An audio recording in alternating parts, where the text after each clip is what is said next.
Hello, my darlings. Welcome. We have a very special episode for you today. It's a topic that Abby and I have been talking about covering for quite a long time, and we decided that we'd sit down and do a whole special episode explaining and digging into what, Abby? The death of teen media. Teen media, where did it go? We had it, but now it doesn't exist. So, Abby, when we're talking about teen media, what are we talking about? Okay, well, Lucy and I are 1997 babies. So we grew up at the peak of teen media. This is like the spaces in the world that were built for teenagers, kind of like 11 to 14, 15. Yeah. Like young teenagers. Before you were drinking. Before you were drinking. It's like learning about who you are in the world, your identity, how the world works, like all the things that you wouldn't want to talk to your parents about. Like there were actual worlds built for us back in the like early 2000s and 90s, and they're dead because of reasons I'll get into later. Yeah, they're dead. Like, name for us an equivalent of any of the things we're about to list. Yes. So, Abby, in the 1990s, 2000s, give us some of the things we had. We had magazines. They were a huge teen media, like physical media magazines. What did you read? I read Girlfriend, I think, because I have an older sister who is 9 years older than me. So she was like 90s teenager, like to a T, like bedroom posters taking over the walls, emo kind of sister. So she had like given me all her Girlfriend magazines, and I'd look through all of the what is it, like the sealed hidden, for your the privacy. Sealed, you had to rip open the pages to get to the Dolly Doctor and stuff. Yeah, Dolly Mag, Teen Vogue, 17 Mag, and then in New Zealand we had Cream Mag and Rookie Mag. Yes. Was Rookie Mag your favourite? Rookie wasn't New Zealand. Rookie was an online, it was like a blog. Oh, yeah. And I bought the yearbooks every year. It was like the basis of Siska. Yes. If you don't know about Rookie, look it up. The fact that that doesn't exist is so sad for teenage girls. But I remember like one of the joys was, and I didn't get this very often because Mum wouldn't let us because there was 4 kids, but like going to the supermarket and there would just be like, you could get a Total Girl, a Cream, a Girlfriend, Girl. like all these different types of magazines. Whereas now if you go and look, there's not even like magazines that I want to read anymore. Like I love magazines. There's not even like, I remember for a while we had like Yen magazine. Yes, an Oyster magazine. Yes. Yeah. And it's just like, they're gone. I mean, not even a hot take, death of magazines, but it was so fun being able to get magazines because we didn't have phones. We didn't have that. This was how we got our media. Yes, and we'd learn about celebrities and trends and like what our favourite Disney Channel characters were doing in their spare time, what music they were listening to. Quizzes to find out more about yourself. Yes. Oh, my God, it was so – and it was like a peek into like the American world as well because all the way in New Zealand – it was like so unfathomable to be in the world of celebrities. Like we didn't have big celebrities. And it'd be like, what did Ashley Tisdale wear to that red carpet? Like, oh my God, I need to see. From like 6 months ago as well. But it was just so cute. And it was all like, back to school, here's all the challenges you could face. But don't worry, like, it'd be like, totally embarrassing. And it's all these like really like, oh, I got my period in class or I fell over. Yes, people like sending in their horror stories, embarrassing moments. And I'd be like, oh my God. Yes. That's crazy. I hope that doesn't happen to me. But it was just so cute that the way, and it was really good. The way we got our media was controlled because, good and bad because controlled meant we basically only saw skinny white girls. I was going to say the magazines back then catered to the demographic of cisgender, white, skinny, super feminine teenage girls. Yes. So you win some, you lose some. Yeah. But but it was like a safe space. Yes. And also your parents could buy it and know that it was going to be all good for you to read. And you'd keep them and you'd cut shit out of them. Yeah. And so physical media, we had that. We also had, just thinking about like all the like books that we read as sort of young teenagers. There's all those they've all got like colourful covers and blah blah blah. I feel like young kids, like Jacqueline Wilson, yes, is a perfect. Like hers was all teenage girls going through different kinds of hardships. Things. Yeah, which I loved reading about because I was like, it gave me empathy and like understanding that other people are actually living completely different lives. Because otherwise, I'd just like stuck in my little small town where. You only learn about one way of life. And there was like no diversity. Yeah. But I was reading these books and these magazines and I'm like, oh my God, there's other people out there, guys. And because now that's been subbed for like Netflix series or Euphoria or whatever, and it's like, it's not the same as having, again, controlled, safe authors. Even Jacqueline Wilson, I remember, was controversial to some people. Yes, I know. But yeah, so that's such a shame, but that's the physical stuff. Yeah. We also had TV shows like Disney and Nickelodeon, along with the stars in them were like role models. Yeah. Like the Disney stars. Which is so funny to think about. Like, yeah, they were like, it was like. We didn't have influences. Even the characters were also, even the actors were like a character. Yes. Like had to play up the role of like a good teenage person. Yeah. That we didn't see all the behind the scenes. Like say Miley Cyrus, we didn't see all her behind the scenes. We'd just see like Miley Cyrus, the good teenage girl. Yes, and then obviously that sucked for them and they were forced to wear purity rings and shit. Oh my God. And like then I remember once there was like a bong in the back of one of Miley's something. But it's like we didn't have influencers. We had Disney sort of like clean Disney role models. Yes. But yeah, and we followed them through only like magazines and YouTube maybe. Or like shorts in between Disney Channel shows, like Disney specials. Yeah. We had coming of age movies like 10 Things I Had About You. American Pie, did you watch it? That was kind of older, but that's crazy. I learned about so much from American Pie. Probably because older brother. Yeah. Mean Girls, Angus Thongs and Perfect Snogging, Wild Child. Yes. There was like, you would go to the DVD store and there was a very certain type of movie that you wanted and you could get. The teenage girl movies. The teenage girl movies. And you know what? They fucking ate down. Yeah. They were so good. And still like Aquamarine. Yeah. Like and you watch them again now and you're like, that gives me such a feeling. And you learn about friendship. Enchanted. Yeah. Retail stores, we had like JJ's Factory was in New Zealand. Do you remember Factory? Yeah. Smiggle, like certain stores for the certain little age group instead of like everyone going to the same two. We have Cotton On and Glassons here. Yeah. Like teenagers to older adults shop at this one store. Yeah. There's no store for the teenage girls anymore. Exactly. Pumpkin Patch was like younger teenage girls. We had online games, Club Penguin, Moshi Monsters, Neopets. Yes, Tamagotchi like World. A little bit controversial because you'd like get weirdos. Oh my God, yeah. That was like starting. Oh, Tamagotchis were. Oh, well, we're not talking about physical games yet, but those online ones were. But remember how protected the chat rooms were and stuff. Yeah. And you could go into service without chat. So if your parents wanted you to go into a chat Club Penguin. I remember that. So, I mean, obviously there were some downsides, but it's not like what we're seeing today. Exactly. But those games, I swear, like gave me life. Yes. And I get my friend to go on and visit each other's little mushy monsters' houses. Oh my, like it was just a safe, silly space to like be on your own. Yes. Like it felt like you were independent. Figure out what you like. World. Yeah. What colour do you want your house to be? What, like how to talk. I mean, even though maybe talking to people online wasn't that good, but it's like I remember you'd leave notes on each other's desks or pin boards in their house. Yeah. Like, it's I love your house colour. Yeah. It's cute. We had toys and activities like hair beads, hair chalk, CDs, tapes, pixel chicks, Tamagotchis, jelly bracelets, dolls, Nintendo DS's, Scoobies, like Wii's.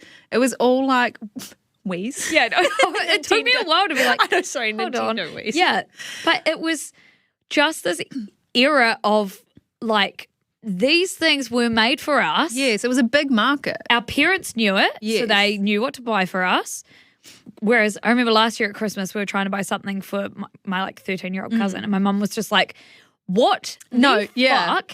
And I ended up having to get her like a pack of those like Sol De Niro sprays or something. All they want is like Mecca stuff or like body spray, perfumes and pimple patches and like, Glassons vouchers like for adult clothing stores. Yeah. It's just so it feels, I think you've hit the nail on the head when we're talking about teen media. We're talking about a space that was carved out. It's not just the media, but it was like the whole feeling, the whole worldview that there was an in-between from child to adult. Yes. There actually was an in-between. That in-between has now disappeared. Yeah. And why? And basically why? It died because of social media, obviously. TikTok and Instagram just like exploded and the pandemic. So it was like a combination of both where the internet became like the what do they call it? Third space. The third space for teenagers. So like they weren't going out and hanging out with their friends anymore. Where else are they going to go? Yeah. The internet. So when they were growing up, straight from school into the internet. Yeah. And I do think this would have happened even without the pandemic. I think this is much more of a technology started to exist. Yeah. We stopped having to buy a magazine because we could have it all on our phones. We stopped, going and watching a 4 p.m. show every day on Disney Channel because Netflix existed and then you had access to things way older than like Hannah Montana, like Euphoria. Oh yeah, I was going to say the people that they were watching, they're not talking about Hannah Montana. No, they're talking about Mecca. Yeah, exactly. So yeah, teenagers went from consuming media created specifically for them to be given this whole world that is catered to adults, but then they were allowed on it. So they're like, obviously I want to be, like when you're a kid, you want to be an adult and you want to be grown up. So they're like, oh, now I have this. I don't care about being a teenager. And like an algorithm, because so first it was the technology itself, like the fact that an iPhone existed, which had social media and everything, and then like Netflix and things like that existing instead of DVD stores. And then you had the era of algorithms existing as well. So it's like an algorithm doesn't know that you're only 12. Yeah. An algorithm is going to serve you like whatever it wants to serve you. Whatever's going to make the social platform money or the big makeup brands that are sponsoring things money. And the most popular content consumed like during the pandemic was rich white American teenagers on TikTok, which is like the hype house, where they're wearing the trendiest clothing. They're all wearing the same thing. They're using the trendiest makeup, the trendiest songs, being treated and acting like adults because they all lived in like a mansion together. So they were like, this is the dream life. Like, this is all we do. And it's so funny because as you're saying, like the trendiest this, the trendiest that, well, who's deciding that these are trends? The big companies that have decided, lip gloss is really going to become, remember it used to be lipstick. Now lip gloss is really going to become the next trend. Let's push this. Then these influencers were putting on lip gloss in a TikTok and then it's like, oh, sold out. Yeah. Sold out. And it's it went from like us having these squeaky clean Disney stars to having these quote unquote real influencers that we were watching that like we loved because they were authentic and they fucked up and they got things wrong. But it's like, well, actually there is a space when you're just a teen where you kind of, you're so influential that you shouldn't always be watching people fuck up. You shouldn't watch Logan Paul going to Japan and seeing something terrible and documenting it in a forest. Like that's not good. Yeah. Do you think that, I think I've written about this before and I think we definitely have it to talk about in here. Like the overarching thing for me is that, this isn't a hot take, young people are growing up, wanting to grow up, and old people are wanting to grow down. Yeah. And no one wants to be a teenager. No. So this middle part is totally ignored. Yes. Because young kids are like, it's sad. I need perfume and I need makeup and I need this. Yeah. Sorry, remember what we looked like at like 14? If like you guys could see us at 14. Like we didn't have trendy stores to shop at, so we couldn't keep up with the trends, so we just did what we could. Would we have even known what a trend was? No, we went to the thrift store and like got whatever. Or the warehouse. Or had always hand-me-downs from like older cousins or older sisters. And I didn't do skincare until I was 25. Yeah. I didn't put on makeup until my friend did it for me when I was 18. It was like, because I didn't have older sisters, so and my mum didn't really wear it or anything. And so it was like very much like my friend had to teach me and then write down my mum a list of things that I needed. Yeah. And then I had to go and get it like matched and stuff. It was very like, I mean, I think I was a late bloomer in that respect. But that was what it was like for us. Yes. We didn't have well, it was nice because we didn't actually have the pressure to do all of that until we became like 16, 17, 18, where things really do change. Yes. But I just think this lack of things for, well, it's not even a lack of things for teens. It's that everything has changed so much that like teenagers don't even want this. No, because they're just fed like the same advertisements as us adults. So they're like, of course, this is all I want. Yes. Like, and whereas we're now like, I want to do colour again. I want to do beading. I want to do all this like young shit. And they're all like, I want to go get a facial. I want to have a red light mask. I want to go to Mecca and buy skincare that is probably going to damage my young skin. Yeah. Well, Culture Vulture, which is the, what do you call it? Like the sister newsletter. Yeah, the sister newsletter of shit you should care about, where Lucy publishes writers. There's one called Who's Talking to the Teenage Girls by Alexander May, who is behind the Substack Rodeo Break. Rodeo? Well, Rodeo. It's, well, and keep this in actually, producer Bort. But it's so funny because if we're talking about Rodeo Drive in California, I'd call it Rodeo, but if you and I were talking about going to a rodeo in New Zealand, we call it a rodeo. We don't really have them, so whatever you want. But rodeo break. Yeah. Great newsy. She wrote in Who's Talking to the Teenage Girls, when I was little, the coolest thing you could possibly be was a teenager. They knew stuff that the younger kids didn't. They did things that the grown-ups would never understand. Every movie, music video, and TV show centered around them and how cool their lives were. Yes. It's so true. And I remember in that piece, she wasn't so much talking about like us having this teen media didn't automatically mean that we went to consumerism. Like if we saw Hannah Montana having all this stuff, we didn't want to buy it. We just dreamed of it. Yes. We didn't like see her spinning wardrobe and then be like, I'm going to do a 10 series TikTok sponsored thing with Urban Outfitters on how I made the Hannah Montana wardrobe. Yeah. It gave us the ability to dream, and we didn't dream of consumption. No, and I think that's also huge, like from New Zealand, where when I said it was like a glimpse into the world of America celebrity, because that just felt so unfathomable, but it was nice to leave it there. Yes. And like be like, oh, that would be so cool to one day be so famous that I can do that. Yeah. Not like, I want it right now, I need it, I want it for Christmas. And not like, okay, I'm going to become an influencer to get this, and I'm going to be sent this PR. Like, remember, Abby, we didn't even have online shopping. No, we did We didn't have online shopping. We didn't even export celebrities. Like, we didn't have Lorde. We didn't even have the fathomability. No. That, I don't even know if that's a word, but we couldn't fathom that a celebrity could be from New Zealand. No, we didn't have them here. Like, it was just like New Zealand's too small and tucked away. We had rugby players. Yeah. That were, no one gave a shit about them except for in New Zealand. And so I just think that the worst thing that we've lost without having spaces for teenagers to go is this ability to imagine and dream of these lives without the need to have it all, need to figure out a way to get it all, or like want to become famous. We just had like dreams. Yes. It was just like, oh, well, like I loved watching High School Musical because I just really, I wished that was my high school experience. But you never would actually be like, I'm going to find a way to... You knew that in New Zealand you weren't going to go to... what is it called? The high It humbles you, actually. You knew that wasn't a possibility. Yes. But you're like, would be fun, but I'm just going to go to Marlborough Girls College. No, literally. Like Abby and I, we didn't have private schools in our vicinity. We didn't... And it is amazing. It does make the successes that, personally, I've had later in life feel really...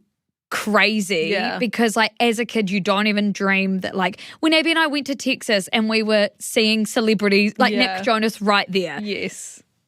we did not feel like that was owed to us. We as kept kids. having to have little pep talks to it. Like I cannot believe we're seeing Nick Jonas in the flesh, because 10 years ago, that literally you wouldn't. You couldn't even dream of it. Right now. Like literally, that is when you're talking about like when we're younger and we have CDs that we've burnt and played in our little CD players. That was what I was playing, but it was never like even one day he's going to reply to my Instagram comment. None of that existed. It really just is like we were in our safe little bubble. Yeah. Of dreaming, finding ourselves, our identity, what we actually like. And the world gave us that bubble. Yes. And it was nice. It was safe. Yes. Especially the dolly doctors to me. Yes. Learning about sex in this really safe spot where they had a professional person. Yeah, sex, sexual assault, periods, boys, blah, blah, blah. And people would write in with their questions that they couldn't ask their parents or anyone, their siblings, and they'd have a professional person to reply with a professional answer that was so safe. And I learned so much. Yes. I remember like seeing things, and even if I wasn't going through them yet, it was just like, oh, well, that was something I was actually really worried about. And now I'm not worried because it's normal. Yes. It was very like, and they did what they could. It actually is like innovation to have those bits sealed. So if you were too young and your parents did like want to get rid of it, they knew the bits to pull out or blah, blah, blah. I mean, mine never did that, but I can imagine if you had older sisters or whatever. But it just was such a beautiful, I'm like so grateful for it. Yes. Like, so Rookie Magazine was started by Tavi Gevinson. She was 12 and it was a blog, the coolest online blog, the coolest design, the coolest photography, the best writing, and it looked like an online zine and it was just full of contributors from all over the world. Cute. And then the yearbooks just look like a giant zine and they're fucking sick. And it's where I learned about like... Do you still have any? Yeah, I've got them all at home.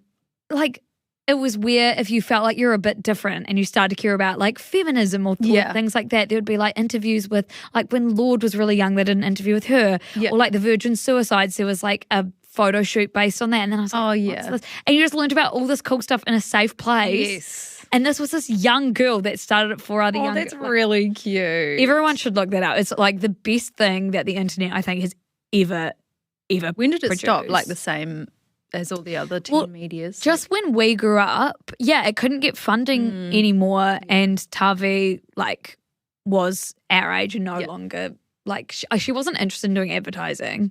Oh yeah. But have you ever looked at it? No, yes, actually, because I didn't know about it. You taught me about it. Oh, it's just so fucking cool. I wanted to talk about how companies are now capitalizing off the idea of kids being consumers, basically. Yeah. Young teenage girls are part of the consumerism. Yes, they are. Population, which is scary. It should be their parents. Like, it's them, especially in places like the skincare industry. Lucy sent me this really interesting investigation. So, an Italian authority is investigating beauty brands Benefit and Sephora after they appeared to adopt a particularly insidious marketing strategy of using young influencers to market skincare to children. It said the company's actions may have helped fuel so-called cosmetic anorexia, an unhealthy obsession with skincare in young people experts believe may be on the rise. Well, I would believe those experts because 100%. Who was it recently? It was like Shay Mitchell or something that was like, I'm doing skincare for kids. Face masks, but they were for toddlers. And it's like, because my toddler loves watching me get ready in the morning and wants to do it too. And it's like, don't let her watch you put on a whole new face. You're an adult that's a toddler. Yes.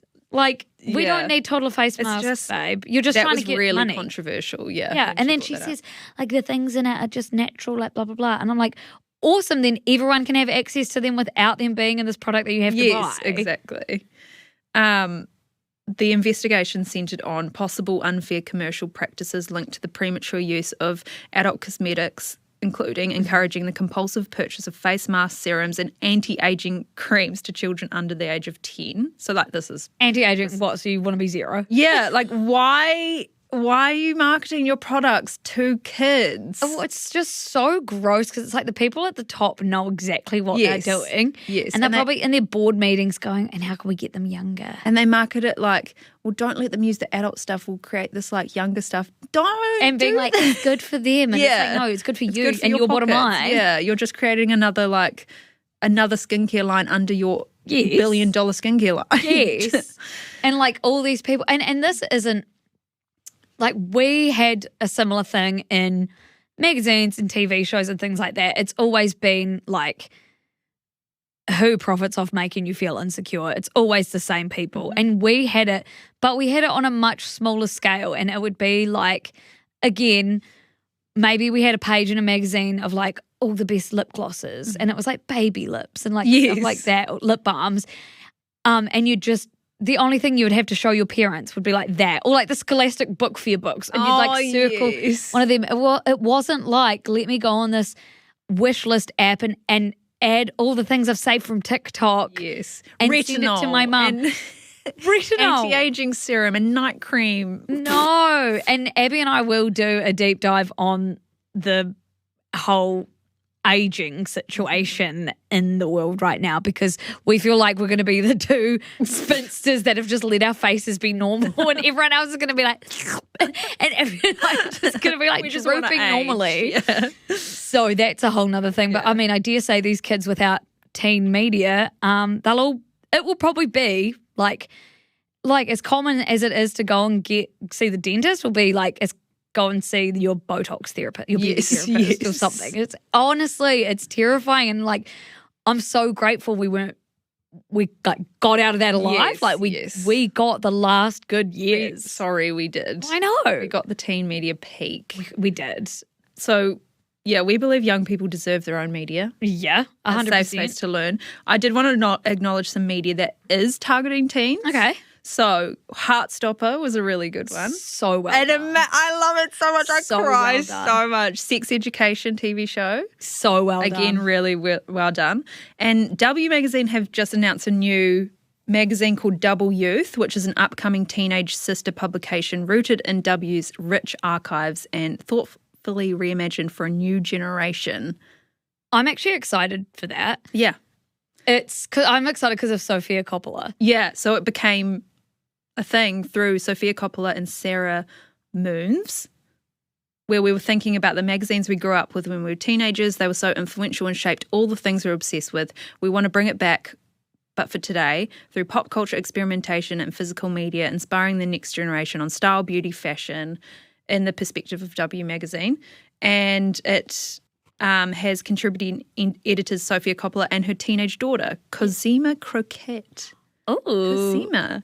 And the first print issue is debuting in September 2026 and will publish biannually. Yeah, so twice a year. Yeah. So again, that's really cool, but the problem is like we can't just shove old things into a new world. Like this isn't going to work. Yeah, it's nice to have this, but the internet used to be like, we see the internet and social media as one and the same. Mm-hmm. But like the internet used to be something totally different where you'd like go to websites. Yes. There was like social media. Now social media exists, and so you can't have like this, I'm sure they'll have a digital presence, Double Youth. Yeah. And they'll just be like shoving teen media stuff into social media, which is built obviously not for teens really, and it's just going to get lost. Like, yes.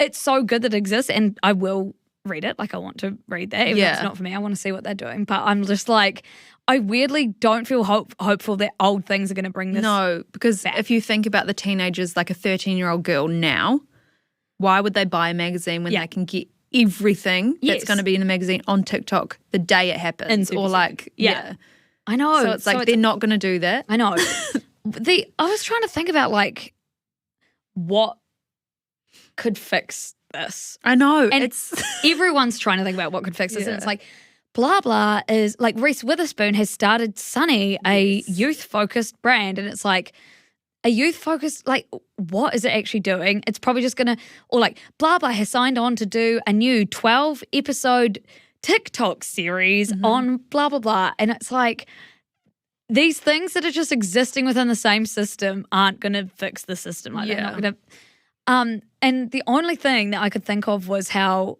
and this isn't possible worldwide, I don't think, but you know how Australia has banned social media for under 16s? Yeah. Well, the only way to like make teen media happen is to like ban the other stuff, which also just isn't going to work. Yeah. But so, like, it's kind of, it feels like someone's only going to reach for a magazine out of a last resort, which actually sucks. It's really I don't know if you have any other, I actually can't predict what could help. No, Except for banning, and that's never the option. know. Because like if me and you were told we couldn't have Tamagotchis or something when we were younger, riot. Yeah, we're rioting. The only like option is a social media platform for teenagers. Yeah. But again, what's going to make them want to go there when they have TikTok that has literally everything on the internet is on TikTok? Only Like banning. every niche ever. Divine. Everyone got to Divine. No, get them back to Divine. I know. It's not on us to answer that question, but it just is, considering how much we got out of teen media, how much we love thinking about it today, and how much it shaped us Yes. as like who we are and helped to develop our taste and made us curious. Like even things like Tumblr, which doesn't really exist for the mainstream anymore. Yeah. Tumblr and Rookie and like the idea of going to a cool website and checking its update every day, it just doesn't exist. Blogs they don't exist anymore. No, I know. They're Or not. like, yeah, I don't know. I'm just thinking of the option of like, how do we get young people like just going and getting the library books out that we used to read? Yes. That won't happen. I wanted to read some comments from the Siska post about the Culture Vulture Substack. Yeah, okay. Someone said, it's odd to me that we care so much about sustainability, as we should, because it's creating a better environment for future generations. Meanwhile, we're creating an online environment that is profoundly unsafe, creating incredible mental health issues and separating everyone into identity-based tribes, then shelling them products to help them run away from any discomfort. It's strain theory, in brackets criminology, written large. Okay, well, that person's really smart and maybe they can figure out the way to... Please help us, Chris. Hey, help us. Listen to this podcast. Ring us. And then someone said, what sucks is that kids and teenagers nowadays don't have that ugly, awkward face most of us pre-internet had. It was we were cringe, but we were free. No, but like when I think to the shit that we would wear to like our dances, our like year 10 dance or whatever. Or like do in our spare time. Yeah. Like me and my friends were obsessed with, what are they called?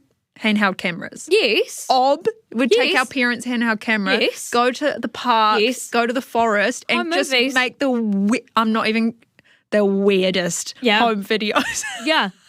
Same.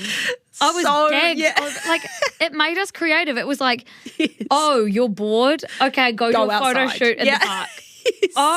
Photo shoot with like an energy drink and literally the LA sign with our hands. And I remember like scrounging for like a few coins, like, oh, you're bored, like go buy some lollies and have like a sugar high and just sit outside. And I'd wear like the same tights and shorts on top. Yeah. Like for months on end. My favourite piece of clothing I'd wear to death. No, I had an Elmo hoodie from JJ's, wore it to death. It's just so funny because it's like, it gave us the chance to not worrying about how we looked or how we were perceived, gave us the chance to be young and be free. Yes. And be a kid. Yes. Like, oh, it's so cute. Like even I was with my little cousins and they were like, can I go on your phone? Do you have any games on your phone? Yeah. Like, nah.